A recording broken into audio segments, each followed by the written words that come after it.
ఈరోజు మనం జాపత్రితో కషాయం తయారు చేసుకోబోతున్నాము. మరి దానికి కావాల్సిన పదార్థాలు ఏంటో చూసేద్దాం. జాపత్రి, పటిక బెల్లం. సో కావాల్సిన పదార్థాలు చూసేసాం కదా, ఎలా తయారు చేయాలి ఏంటో కూడా చూసేద్దాం. సో మ్యామ్ కషాయం అన్నారు కాబట్టి నేను స్టవ్ ఆన్ చేసేస్తాను. Very good.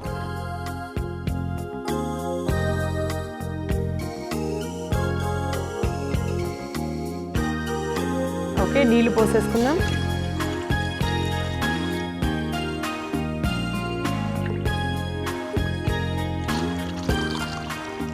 సో జాపత్రి అంటే చాలా మందికి తెలుసు. సో ఇలా ఉంటుందన్నమాట. ఇది మనం బిర్యానీలో ఒట్టిగా వేసేస్తాము, లేదంటే పలావ్లో వేసేస్తాం. కానీ అది ఏంటో ఎవరికైనా అంటే తెలుసా, ఐడియా ఉందా? అది ఫ్లవరా లేకపోతే ఇంకేదైనా? I guess flower. అంటే జాపత్రి అన్నాం కాబట్టి ఫ్లవరే. కాకపోతే అది ఎలా వస్తుందంటే మనకి జనరల్గా ఫ్లవర్ తర్వాత ఫ్రూట్స్ అట్లా వస్తాయి కదా. కానీ ఈ జాపత్రి ఫ్లవర్ విశిష్టత ఏంటంటే, ఇది మనకి జాజికాయ ఉంటుంది కదా, జాజికాయ పైన ఇది ఒక లేయర్ లాగా మొత్తం కప్పేసి ఉంటుంది అనమాట. ఇట్లా జాజికాయని మొత్తం ఇట్లా కప్పుతుంది అనమాట. ఫర్ ఎగ్జాంపుల్ దీనిలో జాజికాయ లోపల ఉందంటే ఆ జాజికాయ పైన అంతా ఇది రెండు లాగా ఉంటుంది అనమాట. ఇదంతా ఒక ఫ్రూట్ లోపల ఉంటుంది. సో ఈ పదార్థం ఎంత అంటే ఇది సెక్యూర్గా ఉంటుంది చూసారా లోపల. అది అంటే నట్టుని మనకు ప్రొటెక్ట్ చేస్తుంది అనమాట ఆ విధంగా. సో ఇది మనం ఎప్పుడు యూజ్ చేస్తున్నాం కషాయం చేయడానికి.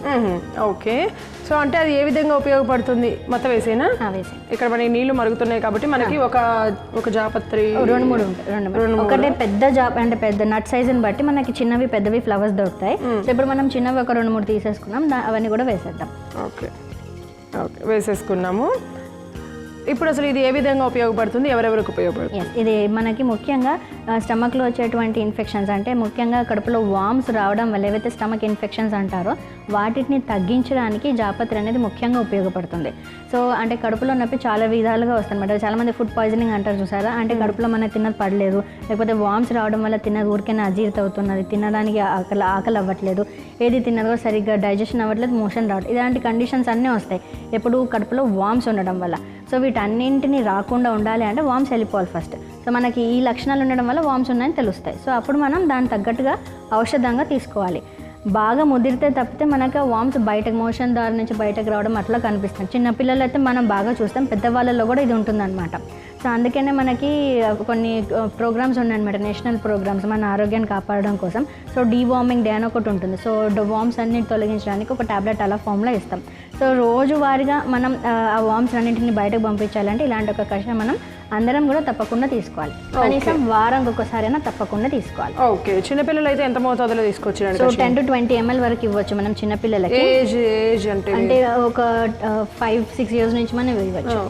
సో 5-6 నుంచి స్టార్ట్ చేసి 10 to 20 ml వరకు ఇవ్వచ్చు. అంటే ఆల్టర్నేట్ డేస్గా ఒక 1 week అట్లా ఇవ్వచ్చు, లేకపోతే వారానికి 2 సార్లు అలా ఇవ్వచ్చు. సో ఈజీగా మనకి ప్రాబ్లం ఏమి ఉండదు, ఇవ్వచ్చు చిన్నపిల్లలకి.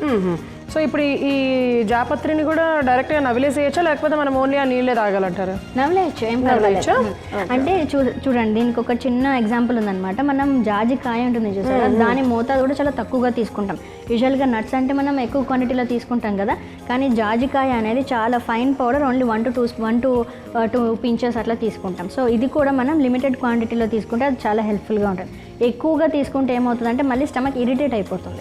సో అందుకని లిమిటెడ్ క్వాంటిటీలో తీసుకుంటే మనకి ఉపయోగంగా ఉంటుంది. ఓకే, సో ఇప్పుడు ఇది ఇంత వరకింది కదా, సరిపోతుందా? లేకపోతే సరిపోతుందా?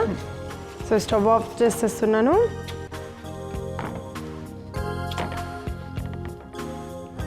చూసారా, కలర్ కూడా చక్కగా మారింది, లైట్ పింక్ కలర్ లోకి వచ్చింది. మనం దీన్ని డైరెక్ట్గా కూడా వేసేసుకోవచ్చు. అవునా, డైరెక్ట్ వేసుకుందామా?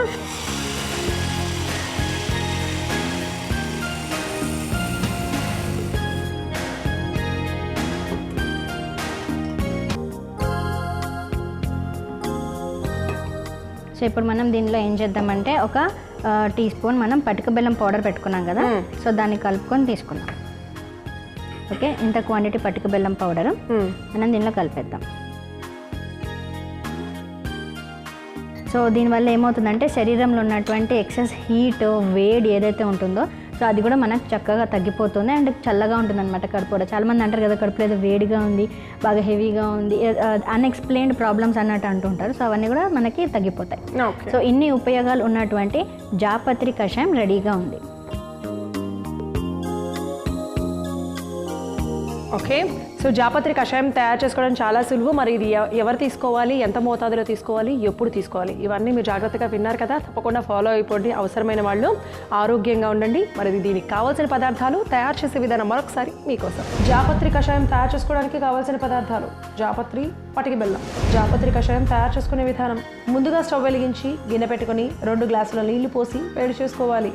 నీళ్లు వేడయ్యాక అందులో జాపత్రి వేసి కాసేపు మరిగించుకోవాలి. నీళ్లు బాగా మరిగాక గ్లాసులో వడపోసుకొని 1 చెంచా పటిక బెల్లం పొడి కలుపుకుంటే కడుపులో నులిపురుగులను పోగొట్టి కడుపులో ఉండే వేడిని కూడా తగ్గించే జాపత్రి కషాయం రెడీ.